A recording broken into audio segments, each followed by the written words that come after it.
Hello, everyone. I'm Traci Arieli, end-of-life doula and founder of Comforting Closure. In today's episode, we'll be focusing on dementia. According to the World Health Organization, dementia currently affects over 55 million people worldwide. With nearly 10 million new cases each year, dementia poses a global challenge, impacting not only those diagnosed, but also their families, care partners, and society. We are joined by Kate Swaffer from Dementia Alliance International. Kate, welcome, and thank you so much for being here. Thank you, Traci. It's a pleasure to be here. Can you share a bit about your journey and how you became involved with Dementia Alliance International? Sure. I was diagnosed with a rare young onset dementia at the age of 49, over 15 years ago. And for the first couple of years, I was probably spinning because there wasn't any help. I wasn't referred to any support. And then I finally connected with a chap called Richard Taylor, who is no longer with us. And Richard Taylor and I and a number of other people with dementia in 2014 founded Dementia Alliance International. And the reason we did that was basically because there was no support for us almost anywhere. So lots of support for families and care partners. And in fact, if you look on websites of most of the dementia charities, you'll find a lot of support for care partners and families. In some countries, they're called caregivers or carers. But there wasn't anything for us. So we set up our own support, and that's still in operation 10 years later. So we provide weekly peer-to-peer support, so people with dementia supporting other people with dementia all around the world. And you were diagnosed, you said, when you were young, 49. Yes. And Yeah. what have you found that makes a big difference in your life that you've done to maintain your health?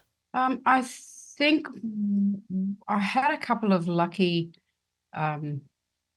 experiences in the early days after my diagnosis. Number one, my neighbor is a speech therapist, and my language was much more obviously impaired back then. And she immediately said to me, "Who's your speech therapist?" And I said, "Haven't been referred to one." So she promptly referred me to one. Everybody with dementia should be referred to someone to support them with their speech and communication early on, not late in the disease when you can't swallow. Like by then it's a bit late. So I was able to connect with relatively quickly some speech therapy. And then despite being told by everybody else to give up work, give up study, get my end-of-life affairs in order and start going to aged daycare one day a month to get used to it. Let's not forget, by then I was 50, but I was still a mother of two teenage kids. It's pretty poor advice. And I was studying just for fun, really, a productive midlife crisis, I suppose. And my university lecturer said to me, "You don't have to give up. You're now just a person with acquired disabilities. So we can support you the same as we would support your son if he was at uni and he had, let's say, autism or dyslexia. We wouldn't tell him not to come to uni. We would provide disability support." So within a couple of years of my diagnosis, I had started some rehabilitation, and then I had disability support at uni, which taught me to see the symptoms as disabilities instead of seeing them as only a death sentence. And I think that, in the 15 or so years since my diagnosis, I've only met one person who hasn't been told different words, but the same message, to get their end-of-life affairs in order and go home and wait to die. That's really bad advice. Even with a terminal cancer, we wouldn't take away a person's hope. We would give them some hope, but people with dementia are still not being offered much hope. So that's a reason we set up Dementia Alliance International, was to provide each other with support. And I regularly hear newly people diagnosed with dementia, like new in the last couple of years. They come along to a support group that we host, and they say it's the first time they've smiled or laughed since their diagnosis. That's appalling. It's pretty bad that people with dementia themselves have had to set up their own support. Yeah. It was interesting you talk about treating symptoms as disabilities. How did that come about? And I know you were going to school. Were you also working at the time when you got diagnosed? Yeah, so I was working. When I disclosed to my employer that I had dementia, I lost my job, basically. So nobody back in 2008 or 2009 said to me, "You're now a person with disability. You have the same rights as any other person with a disability." So I now know that my employer legally should have been obliged to provide me with a position that I could carry on with.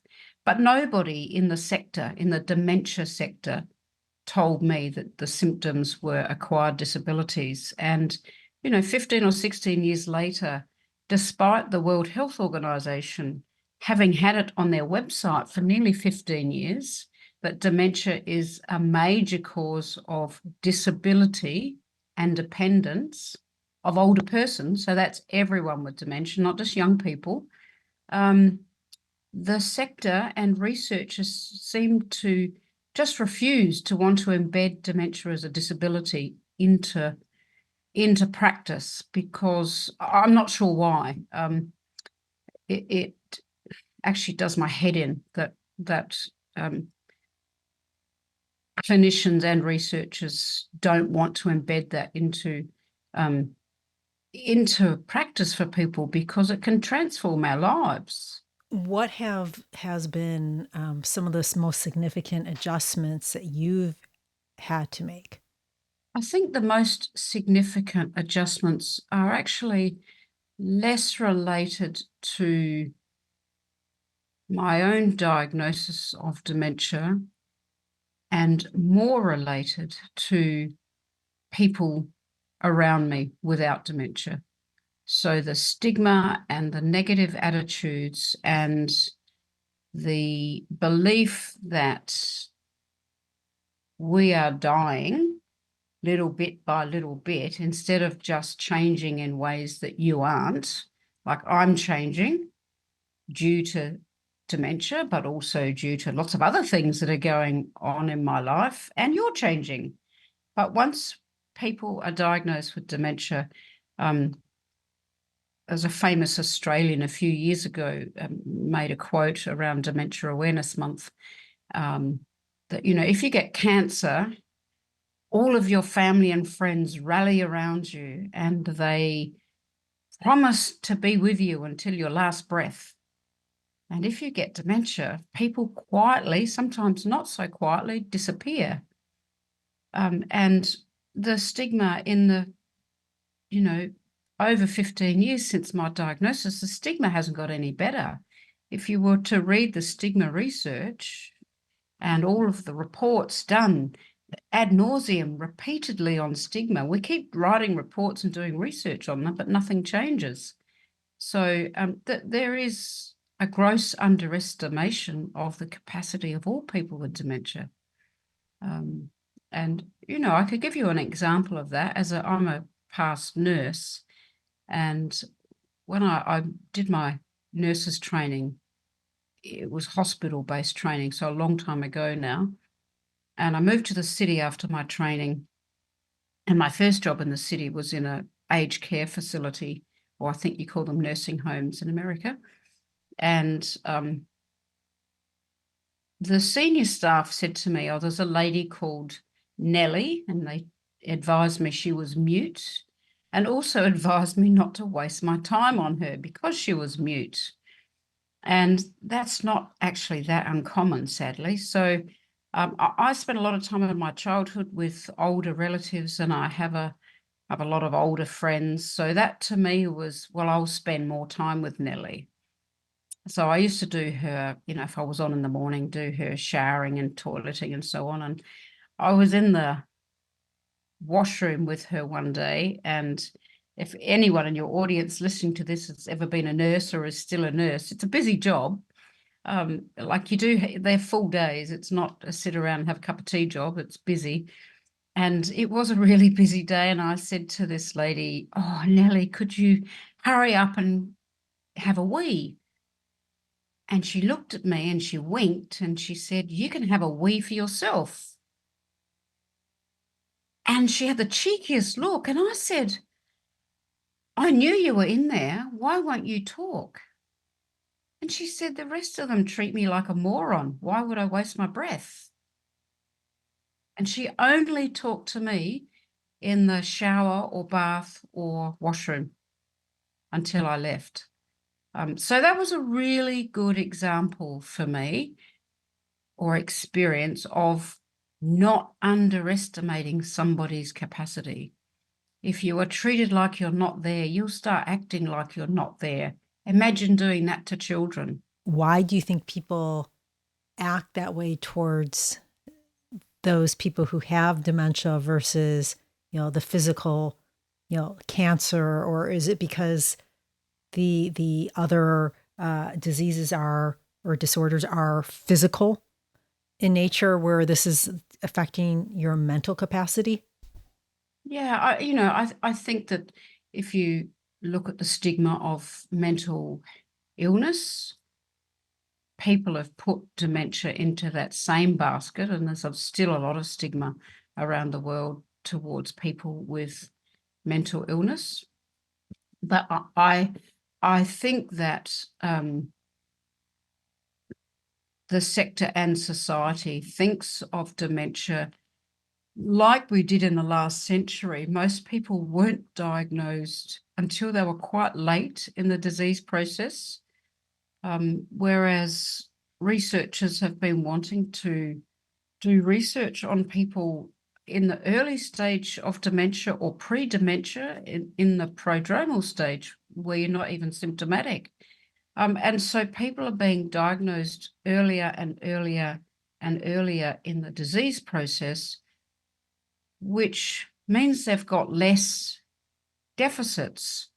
So people were, but we're still being seen as if we should be late stage dementia. So when people like me around the world, and it's not uncommon to me, the late Richard Taylor, another co-founder of Dementia Alliance International, he was accused, and I've been accused, and everyone I know with dementia practically has been accused of faking it or not looking like they've got dementia, as if there's some look.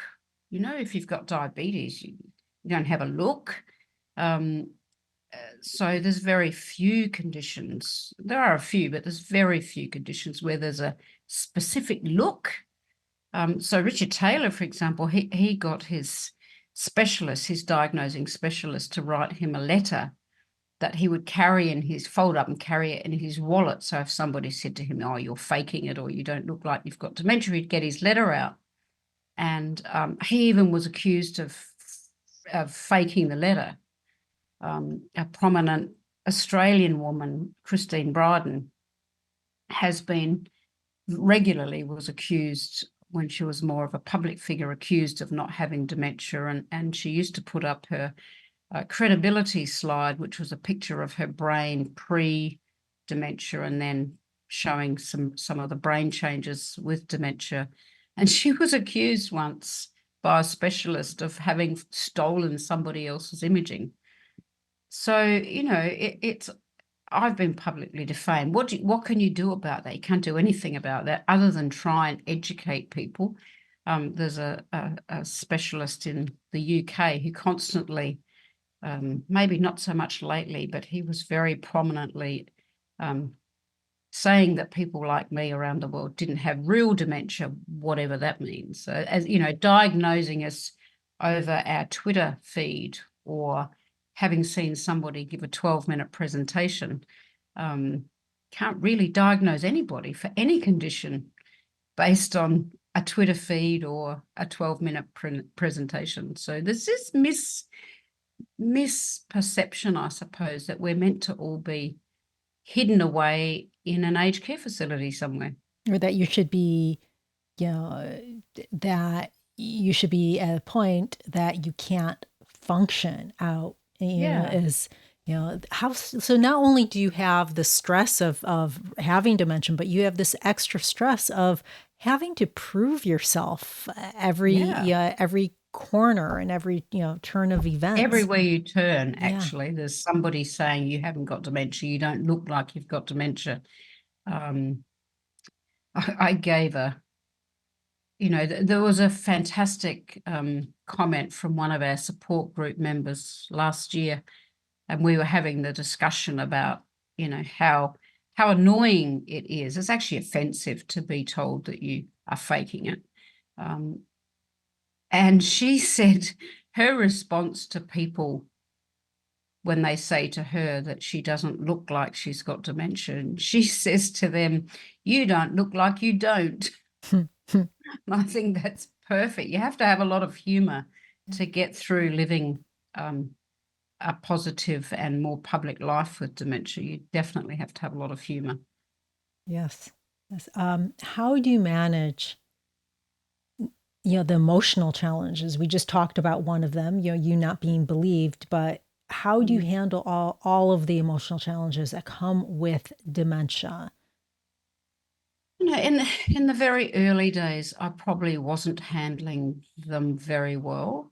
And that's a lot to do with the prescribed disengagement, the go home, get your end of life affairs in order, give up living, get ready to die. So when you rip out a person's hope, instead of saying fight for your life like they would have if it was cancer or some other awful condition, instead with dementia, get your end of life affairs in order and get ready to die. That's it.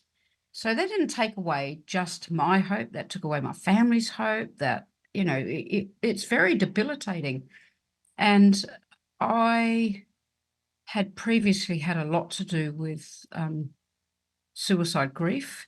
So I lost a partner to suicide in my 20s. And I had then gone on and run peer-to-peer support groups for people bereaved through suicide in my state for 9.5 years. So I knew, and I'd done a lot of extra education around grief. And I started to realize that a lot of the angst that I was feeling wasn't actually related to the pathology of dementia. It was related to my grief and loss. So, I had a near photographic memory. I really miss that. So my memory changes aren't profound if you compare them to someone without a photographic memory. But compared to somebody with a photographic memory, they're quite profound. Excuse me. So I miss being able to look at a credit card number and remember it and never have to look at it again. I quite miss, the kids used to call me the walking phone book. So, what's the phone number of such and such a hospital? And if I'd seen it once, I knew it. So I do quite miss that. But the grief aspect, every time I lose some functional or cognitive capacity, that's like a mini death. So if you look around on the websites of people that support people with dementia, organisations that support people with dementia, they often have grief support for family members and care partners, don't have anything for us. So it's really missing in action, the really fundamental support for somebody who's losing functional and cognitive capacity. So every single change in my capacity equates to a new loss. So it's a constant, in my book, What the Hell Happened to My Brain, the longest chapter in that book is about grief and loss. And it's been really ignored. So everyone talks about the anticipatory grief that a family member is going to go through and will go through. Nobody talks about my grief. And that's really profound. And if you think about someone who's relatively newly bereaved from a death, if you looked at their symptoms, you would see probably some cognitive changes, some apathy, perhaps some depression related to grief. And yet you look at a person diagnosed with dementia, those symptoms are usually just medicated as if they're due to the pathology of dementia. So there's a heap of research that needs to be done to try and change that. So I think with self-prescribed grief management, and I saw a GP initially and then a psychologist for that, a lot of the angst that I was feeling in the beginning went away. Not entirely, like it's like a revolving door. It comes back with every change. But if you can learn to deal with that and get support through that, like you would if you had cancer or a death, then your chance of having a less traumatic experience is higher. Change for me was putting on my nurse's hat maybe a year or so into it. So I had some speech therapy support fairly early on after the diagnosis to help me learn techniques to keep speaking. But I started to think about, after being taught that the symptoms were disabilities by my university, I started to think about them and started to think about what would happen if I'd had a stroke age 49. I put my nurse's hat back on and I went, I know what would happen. I would have been nursed through the acute stage of the stroke. I would have been given emotional support and I would have been sent for rehabilitation and supported back to work in whatever capacity I was capable of. And yet with dementia, we're just told to go home and die. Yep. So I started to look at, well, what would I have been prescribed if I'd had a stroke? Exercise physiology, balance, all sorts of different parts, and grief support. So I went to my neurophysiotherapist who had been treating me for something else. And he is also a stroke specialist in physio. And I said to him, just pretend that I'm a stroke patient and treat me like that. So after a year or so of watching, it hasn't cured me, but it's helped me maintain and perhaps even improve my independence. It's certainly improved my quality of life. He was also a lecturer at one of our universities here, and he, in his neurophysio master's course, he developed a new module for rehabilitation for people with dementia. So, and he based that basically on his case study of one. It took my neurologist quite some time to kind of come to grips with the fact that I wasn't progressing as quickly as he'd predicted. But he now supports, at least refers people to rehab. I'm involved in a research project with an interstate university. We've developed a module, an online training module for dementia rehabilitation. And last year, the World Health Organization launched their technical interventions for rehabilitation and dementia. So, in 15 years, that's changed a lot. At least the world is sort of catching up with what people with dementia themselves have been, some of us have been doing at least. But, Professor Dale Bredesen, who is being treated a bit like a pariah in the scientific community, his approach to dementia has changed from the biomedical view to let's see if we can slow it down or even reverse it with a holistic approach. And when he published his first paper back in 2014, his approach to dementia is quite similar to the one I've taken, but it's not as I haven't conformed to his entire protocol. But logically, if I was diagnosed with high blood pressure or pre-diabetes or any of those chronic illnesses, I'm pretty sure my doctor would say, get your lifestyle in order. If you're not exercising, start exercise. If you're overweight, lose some weight. Change what you're eating. And I took that holistic approach to dementia. So not just rehabilitation and not just disability support, but I changed my diet, got moving more than I had been, lost weight. I wasn't grossly overweight anyway, but I lost weight, changed my diet.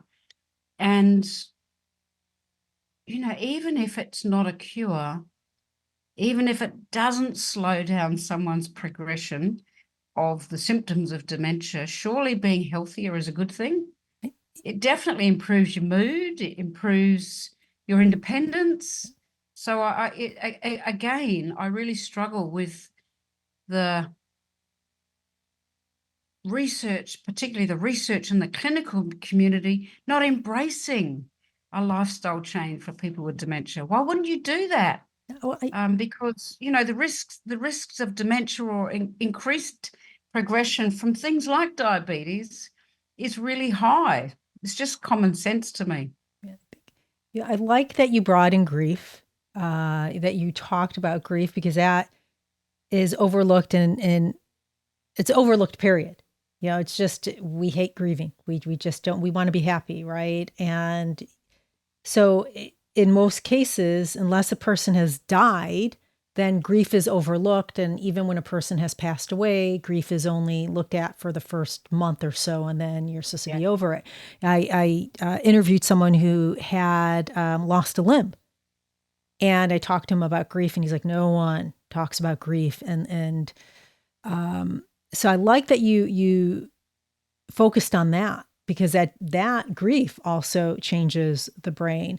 But Totally. I love your holistic approach and what you talk about, because I think it's so empowering. And I think everything that you've done has been, it's like self-empowerment to take and help yourself get better, help yourself, it's, improve your quality of life. And so when I look at everything you're doing, it's like, I'm looking at my quality of life. Yes, I want to be cured, but I'm looking at my quality of life. This is what's happening now. My See, quality. I don't even care about a cure. Yeah. I'm not interested in a cure. Look at all the cancers that we've got, all the different types of cancer. Have we got a cure for any of them yet?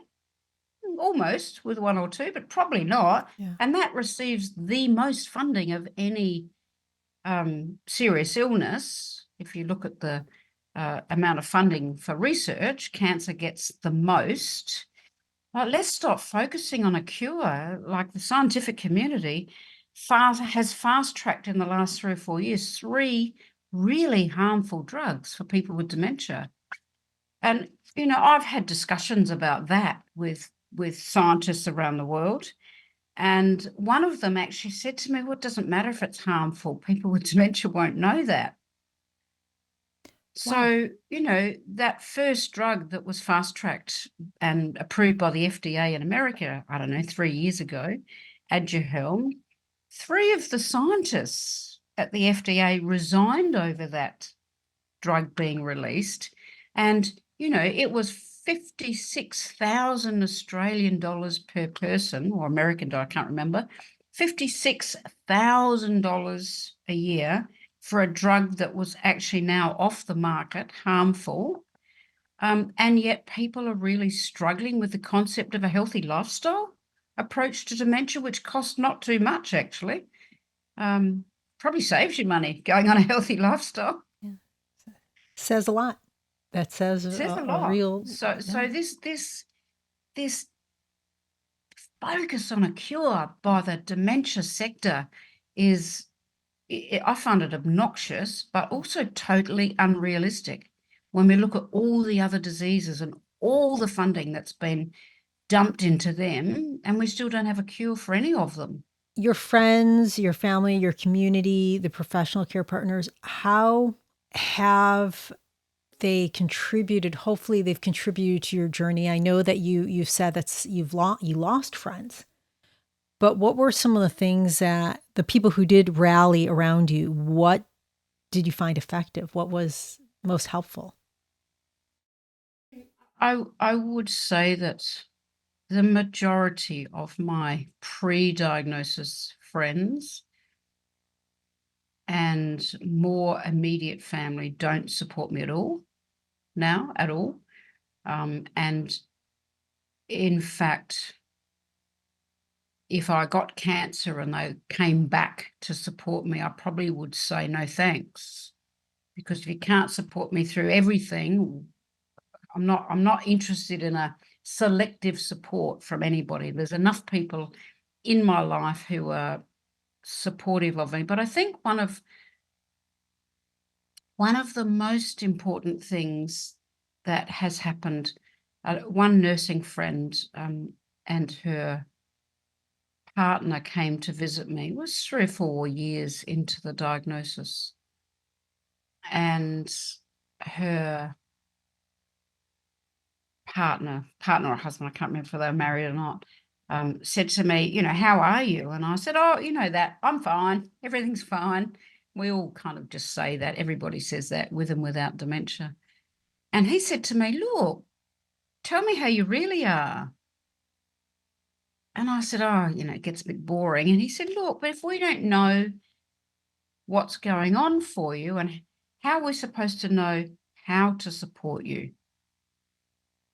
And I thought that was really a beautiful thing to have said to me, because if you don't share, then people can't read our minds. It's like in a relationship. You don't tell your partner that you're upset or you're happy or you're sad.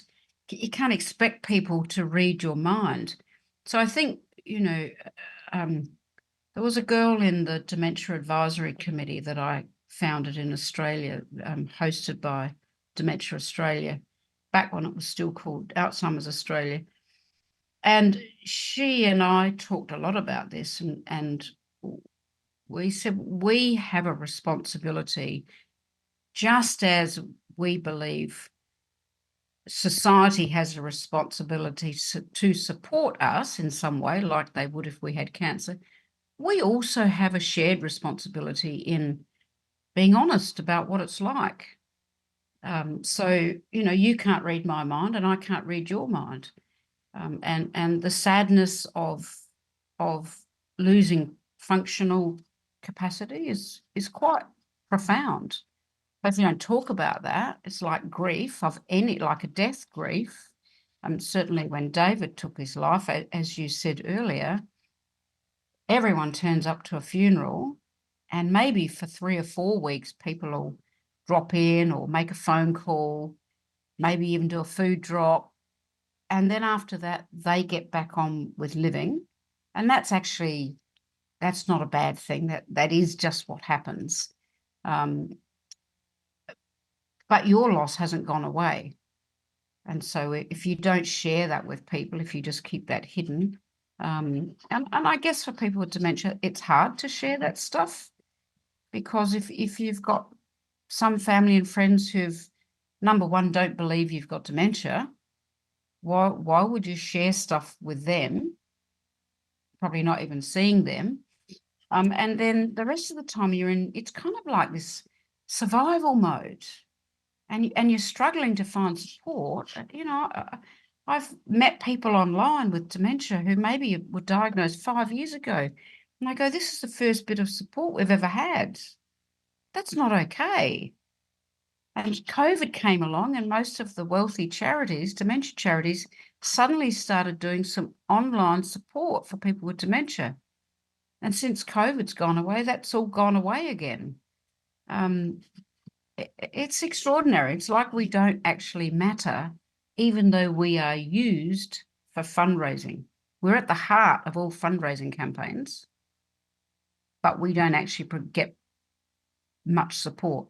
It's like the invisibility that people have as they age has been passed, that you are going through the same thing that you have. Oh, yeah. I mean, I've got an old person's disease. It's Yep. what is perceived as an old person's disease. And in fairness to generally to everyone in society, I'd been a nurse. I'd worked in an aged care dementia facility. I had no idea that young people got dementia. So, I'd only ever nursed older people in the later stages of the disease. So, it's not abnormal or unkind not to know that people with dementia can be younger. And I think the youngest member we've had with Dementia Alliance International was 18, and he was from somewhere like maybe Nigeria, somewhere like that. And in some of those countries, dementia is still seen as like evil spirits. It's not seen as a medical condition. So he was kicked out of home, lost his family support. Pretty traumatic experience. Are there countries that are more dementia friendly and I'm not going to say handle it better, but are more advanced with how they treat people with dementia? Okay, so you've got me onto a pet topic. I absolutely detest the initiatives known as dementia friendly. I want real services. Well, thank you very much for being open and telling me that. I'm Go one of on. the few people in the world who's willing to, I believe that they're a breach of my human rights. And if you look around the world at all of the dementia-friendly initiatives, what most people don't know is that the idea of dementia-friendly was an advertising agency for fundraising. And I don't know of any charity or any organization running a dementia-friendly initiative who employs people with dementia in them. So if you imagined we were running a LGBTIQA plus friendly initiative in any country around the world, and the only people employed in those initiatives were heterosexuals. Imagine that. Imagine the outrage. And yet there aren't any people with dementia employed in the dementia-friendly communities initiatives. Why is that? So it's still very paternalistic, and it's very much about fundraising. So in my country, you can become a dementia friend. It's a 20-minute to 30-minute session. You watch a couple of videos of people with dementia. You have a little presentation about the organization, and voila, you're a dementia friend. Yeah, I think I took that as part of my doula training, believe it or not. Yep, voila. Yeah, it What isn't. difference does that make to my life? Zero. So, So, but so are there it, language is very important. We're going to talk about that in a moment. But are there other countries that support people with dementia better uh, than what we see in other countries? Have you found? well, it's interesting that you've asked that question, Tracy, because like I suppose I was naive, let's call it naive. I had made an assumption that wealthy developed countries like where I live, Australia, America, Canada, England, I had assumed that our countries would provide good support for people with dementia. And in 2015, there was a huge OECD report on dementia, and the overarching conclusion of that report was that people with dementia receive the worst care of any condition in the developed world, not the developing countries, the developed world. That's my country, that's your country. And that's pretty frightening. And frankly, in the however many years since then, I haven't seen anything change. So yes, some people with dementia are more visible, have a louder voice on a global platform, for example. But as anything, if you got diagnosed next week, would anything be different for you? I say no. That's absolutely appalling. And I have a friend, a colleague, who was on the World Dementia Council when I was on the World Dementia Council, and she's from Nigeria, and we were at a conference somewhere, and she said to me, why do you get so, I used to get a little bit militant about the lack of services and support for people with dementia if I was, say, presenting at a conference. And she said, why are you so militant about dementia care? Surely in your country, there is no stigma and you get support. And I said, well, actually, no, the stigma is just as bad, different. So we don't, in Australia, most people don't see dementia as an evil spirit, but they still avoid me. And they still don't want to engage.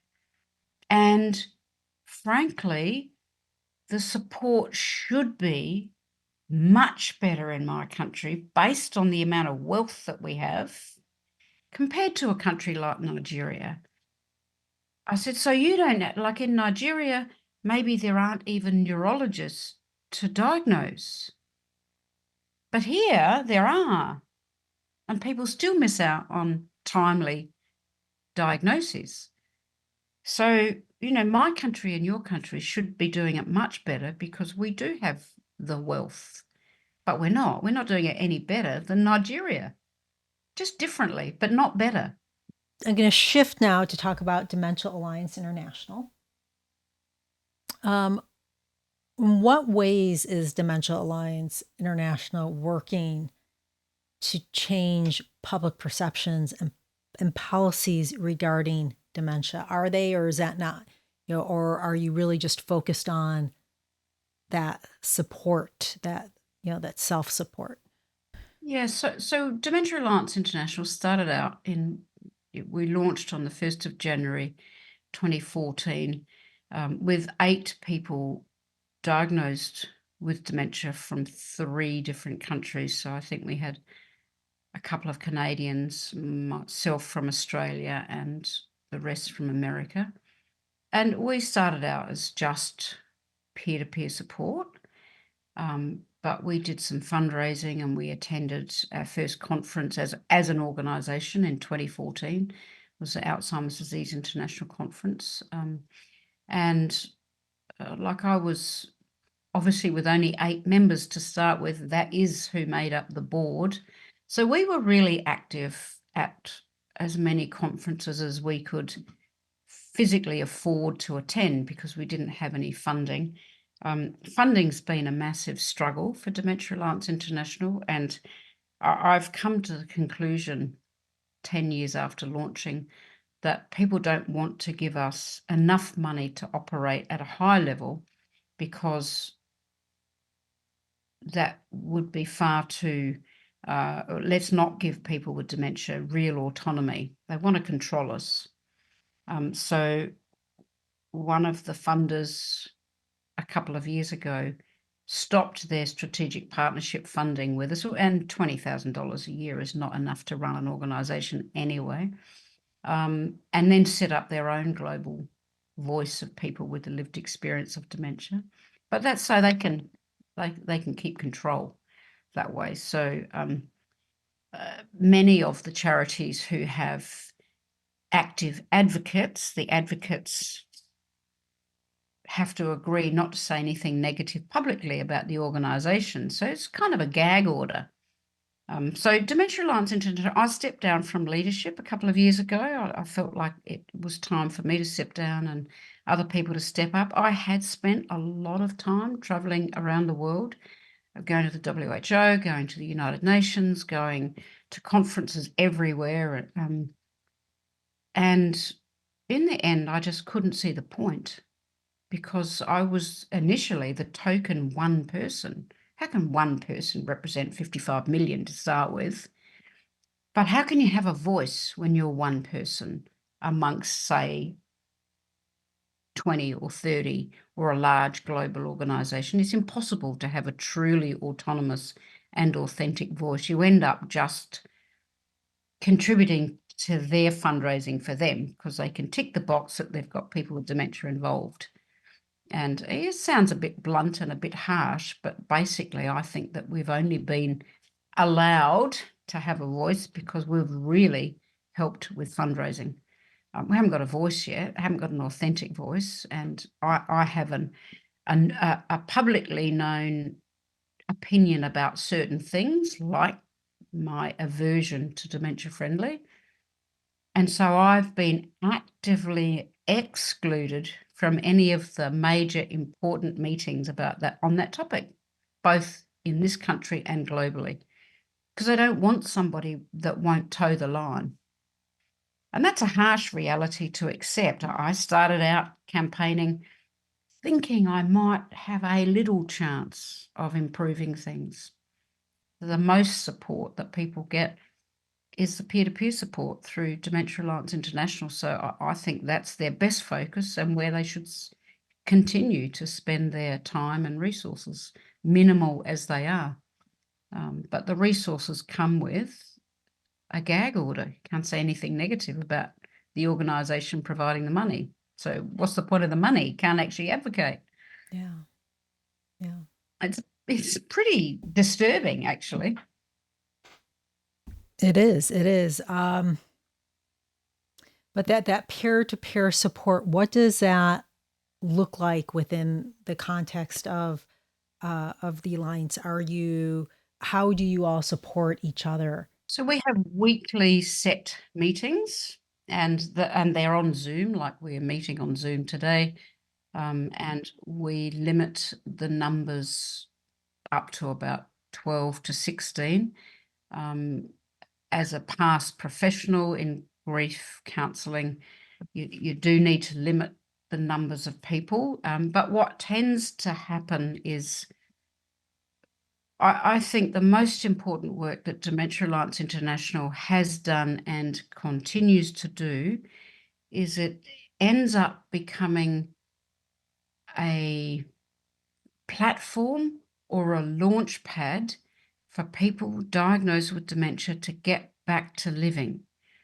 Not everybody only wants support through an online platform. You want local support. You want to go and have a coffee with somebody, sit in a restaurant, sit in a coffee shop. So we have a lot of members who join our peer-to-peer support online via Zoom. Some of them don't say much for the first couple of meetings. They sit there, they listen, and then they start to feel empowered and they start to laugh again. And some stay for years joining peer-to-peer support. Some it's short-term, 6 months, 12 months, 2 years. It doesn't really matter. They get back to living. They go, well, it's like meeting other people with dementia who are enjoying life. It's the first time they've realised they can still enjoy life. And that, yes, they're changing, but we're all changing. John Sandblom, one of our co-founders, in a presentation he gave at our first conference in Puerto Rico, it's quite a profound statement to make. And it was, I can't remember whether he said it at the conference or in his blog afterwards. We're changing. People with dementia are changing in ways that you aren't. And it's important that we just support people with dementia as people with disabilities. It's not quite an exact quote, but it's really important that we empower people to keep living their best life, whatever that is. If you've lost your legs, do people tell you not to keep living? Or do they provide you with a wheelchair or orthotic or prosthetics and grief support and counselling and whatever else you need to get back to living? You're not just left in a bed waiting to die. So that's what we need desperately for people with dementia. Yeah, we're locked up in dementia care, which we can talk Yeah, well, about. That could be an entire other episode, let me tell you. yes. Well, Yeah. Well, I call those secure dementia units are just jail, where it's the only being locked away in a secure dementia unit is worse than being put in jail. At least you've been accused of a crime to go to jail. The only thing you've got wrong with you is a diagnosis of dementia, and you're still put in jail.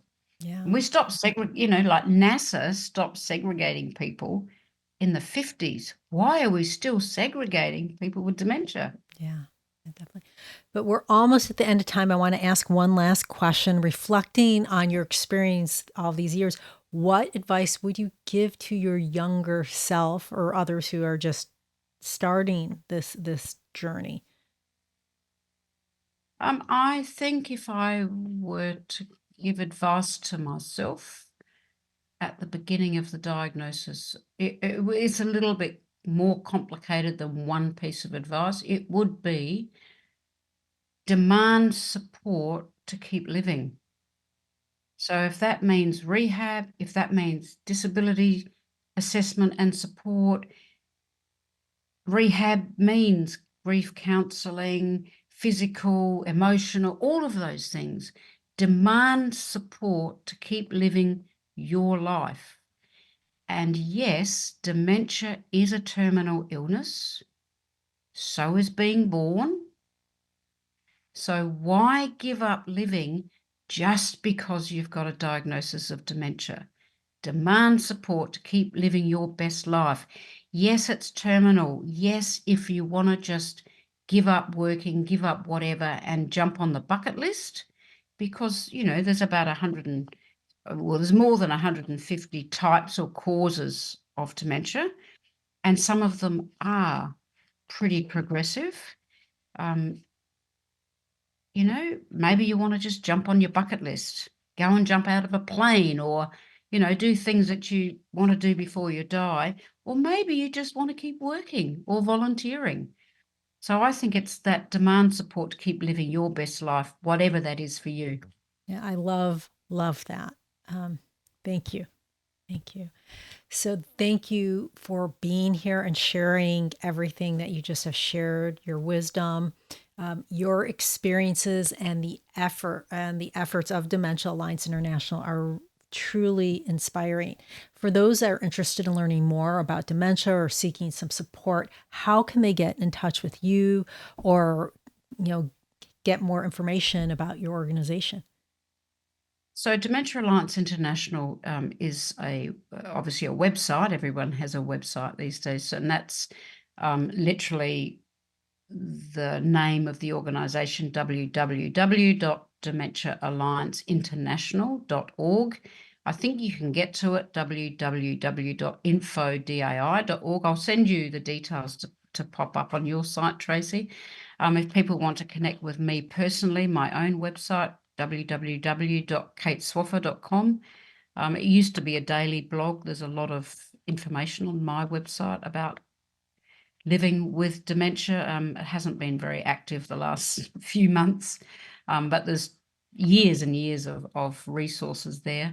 And certainly to join Dementia Alliance International if you're a person living with dementia. I think it's www.joindai.org, which is like the shortened version. So we don't have a 1-800 or 1-300 helpline because we don't have the funding for officers or staff to man a contact phone number. But on the website, it's a very quick turnaround to get a response. Great. Thank you. Well, folks, we've covered a lot today, from personal struggles to the systemic challenges of having dementia. I hope we've not only provided information, but also inspired action. The stories shared today highlight the critical role we all play in fostering a supportive and informed community. Thank you for joining us. If you have any questions, please comment below or reach out to me directly. And if you found this conversation to be helpful, please like, share, comment, and subscribe. This is Traci Arieli from Comforting Closure, wishing you peace and comfort in your journey. Until next time, take care.